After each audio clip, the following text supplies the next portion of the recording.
Bonjour à tous les amis, aujourd'hui on se retrouve pour une toute nouvelle vidéo sur ma chaîne YouTube. On est parti tout simplement pour débriefer le dernier match de la sélection algérienne de football. L'Algérie s'est tout simplement imposé 1-0. Oui, j'accentue surtout sur le 0 parce que vraiment ce match-là aurait été quand même assez soporifique, assez ennuyeux, assez ennuyant. On s'est clairement pas amusé. On avait faim, on avait soif pendant cette rencontre. On n'a finalement pas vu le temps passer très rapidement, 2 heures qui seront passées très lentement devant le football de Djamel Belmadi, un match extrêmement décevant. On va quand même évidemment comme d'habitude partir avec les flops puis les tops de cette rencontre. Donc écoutez, sans plus attendre, c'est parti avec la section des flops. On est parti les amis dans la section des flops et pour moi le premier flop c'est tout simplement la composition d'équipe de départ des hommes de Djamel Belmadi. Le 4-4-2 mis en place par Belmadi avec la titularisation de Zero qui est aux côtés de Benasser au milieu de terrain, Riyad Mahrez à droite, Chaibi à gauche et puis surtout le duo d'attaquants Andy Delors, Bardad,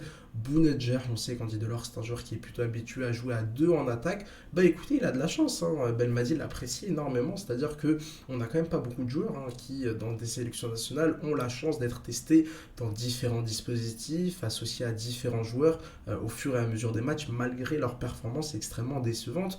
Delors qui est passé complètement à côté de son match aller face à cette même équipe, du Niger jeudi dernier. Bah écoutez, aujourd'hui encore une fois il aura joué 75 minutes de jeu. Moi c'est surtout ça, l'une des stats qui me choque le plus aujourd'hui, c'est que Delors a joué 75 minutes de jeu aujourd'hui. Un match absolument, je vais pas dire fantomatique parce qu'il est présent sur le premier but, mais il n'y a rien en fait, il n'y a rien. Moi je ne sais pas quoi retirer de son match. Andy Delors, il n'y a vraiment rien à retirer de son match. Alors c'est un peu mieux, on le voit un peu plus parce que forcément il a joué un peu plus que jeudi dernier face à cette même équipe du Niger. Mais encore une fois, je ne comprends pas pourquoi est-ce qu'Andy Delors a autant joué aujourd'hui. Pourquoi est-ce que déjà il a été titularisé. Un joueur comme Amoura, un joueur comme Bouanani, un joueur comme Radri aurait mérité, je pense selon moi, d'être titularisé à la place d'Andy Delors. Pourquoi avoir changé complètement le schéma tactique pour lui, en tout cas en grande partie en sa faveur, parce qu'évidemment c'était l'un des grands gagnants de ce changement tactique. Il y a aussi évidemment la position de Zerouki. J'étais vraiment pas convaincu par le double pivot Benasser Zerouki. On l'avait vu face à la Côte d'Ivoire lors de la dernière Coupe d'Afrique des Nations. On sait que le 4-4-2 historiquement récemment il ne réussit jamais à la sélection algérienne. Je me rappelle sur Christian Gourcuff, on jouait avec Belfodil et Islam Slimani en attaque. On avait Taider Bentaleb au milieu de terrain. Ça n'a jamais vraiment fonctionné sur le continent africain. Et puis surtout, tactiquement, ce 4-4-2, il a tout simplement mis en avant la pauvreté du football de Djamel Belmadi, la pauvreté du football de l'équipe de Djamel Belmadi, avec une équipe étirée sur 70, sur 80 mètres, avec un Ben Sebani qui est à l'entrée de sa surface, qui essaie de relancer, Andy Delors, Bardad Bounedjah, qui sont très hauts sur le terrain, et tu te retrouves finalement obligé à jouer des longs ballons, obligé d'espérer faire la différence sur coup de pied arrêté. Je trouve que l'animation offensive aujourd'hui aurait été complètement catastrophique, mais encore une fois c'est pas surprenant parce que tu es parti avec un 4-4-2 extrêmement décevant, un 4-4-2 un peu frileux, un 4-4-2 où tu t'es dit bon bah voilà, on va mettre Mahrez à droite, ça c'est sûr, on va mettre Benasser Zerouki, on va mettre Delors dans des meilleures conditions, peut-être que ça passera. T'as pas vraiment pris de risque tactiquement, t'as pas vraiment pris de risque au niveau du choix des hommes dans ce 11 de départ. Moi je trouve que la composition de départ de Belmadi elle est ratée parce que le 4-4-2 on le savait que ça n'allait pas fonctionner, et à la fin des 45 premières minutes on s'est tous regardé, je pense, dans le miroir, on s'est dit mais qu'est-ce que c'est ennuyeux, qu'est-ce que c'est ennuyant. Et heureusement tu ouvres rapidement le score dans ce match là, tu gagnes que 1-0 face au Niger. Moi j'arrive pas à comprendre qu'on me dit oui il y a plus de petites équipes, même le plus faible en Afrique est capable de te poser des problèmes. C'est vrai, mais à un moment donné, tu as quand même les armes, tu as quand même le travail. Enfin, depuis le mois de novembre, il n'y a pas eu de match en sélection. Belmadi a quand même largement pu travailler cette double confrontation face au Niger. Et honnêtement, entre le premier match jeudi et le deuxième match aujourd'hui du côté de la Tunisie, je n'ai vu aucune amélioration. Aucune amélioration. Pourtant, c'est le même adversaire. Pourtant, tu as pu travailler. Alors, il n'y a pas eu beaucoup de séances d'entraînement. On sait que c'est aussi ça le problème des trêves internationales. C'est qu'on joue 2-3 matchs par trêve internationale. C'est surtout à l'entraînement que les entraîneurs peuvent travailler. Il y a eu très certainement très peu de séances d'entraînement entre ces deux matchs parce que c'est surtout de la récupération, parce que c'est le ramadan, parce que tu peux pas trop mettre à l'effort tes joueurs. Mais voilà, c'est quand même assez décevant, je trouve.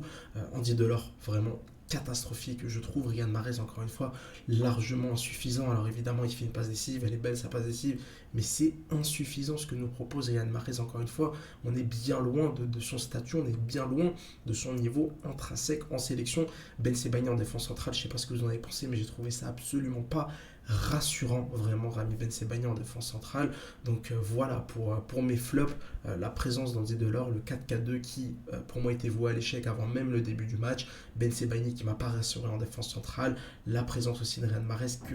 Enfin, voilà, je l'ai trouvé encore une fois moyen. Riyad Mahrez, il a pratiquement aucun impact sur le jeu de l'équipe. Alors vous allez me dire qu'il est décisif jeudi dernier et décisif aujourd'hui. Oui, c'est bien, mais malheureusement, c'est sur une action à chaque fois. Alors évidemment, sa qualité lui permet de réaliser ce genre de choses sur une ou deux actions, mais on en attend quand même bien plus. Et les amis, on est parti pour la section des tops dans ce match-là. Je vais tout simplement commencer évidemment par Bardad Bounedjah, Bardad Bounedjah qui aura fait encore une fois le boulot. Tout simplement, franchement, j'ai été scandalisé. Quand je l'ai vu sortir, j'ai été scandalisé de voir Delors rester sur le terrain et voir Bounedjah sortir.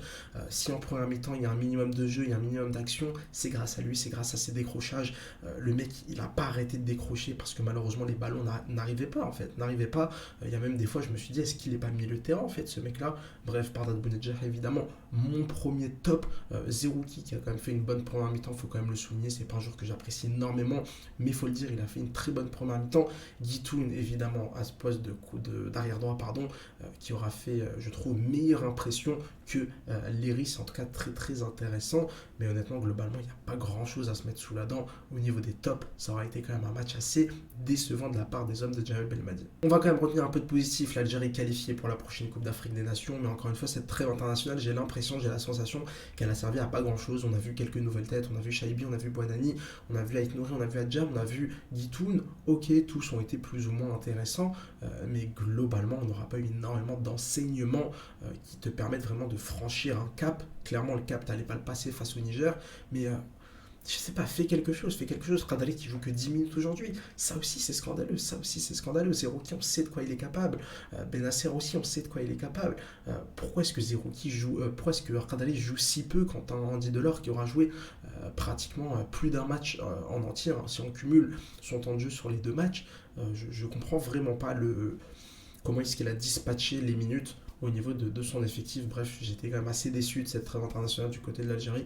Très peu d'enseignements en tiré, faut le dire, avec ce 4-4-2 encore une fois. Franchement, quand j'y repense, on s'ennuie. En plus, tu te fais peur. Tu as ce coup franc à la dernière minute pour le Niger, avec ce presque penalty, hein, cette faute grossière de Ben Taleb. Il y a quelques centimètres près, il y a penalty. Le coup franc qui, heureusement pour nous, n'est pas cadré. Mais encore une fois, match quand même très décevant de la sélection algérienne. Et j'espère vraiment qu'au mois de juin, on aura du renouveau. Mais honnêtement, on espérait du renouveau pour cette trêve internationale. On n'en a pas eu. Et honnêtement, on peut dire que ça aurait été quand même assez décevant. Maintenant, il n'y a rien de dramatique. Tu gagnes tes deux matchs, tu es qualifié à la CAN. Mais le projet avance pas vraiment. Voilà les amis, j'espère que cette petite vidéo vous aura plu. Si cette vidéo vous a plu, n'hésitez pas à mettre un petit like, à vous abonner pour pas louper les prochaines. N'hésitez pas à me suivre sur Twitter et Insta. Et puis, ciao, c'est Haftalcom.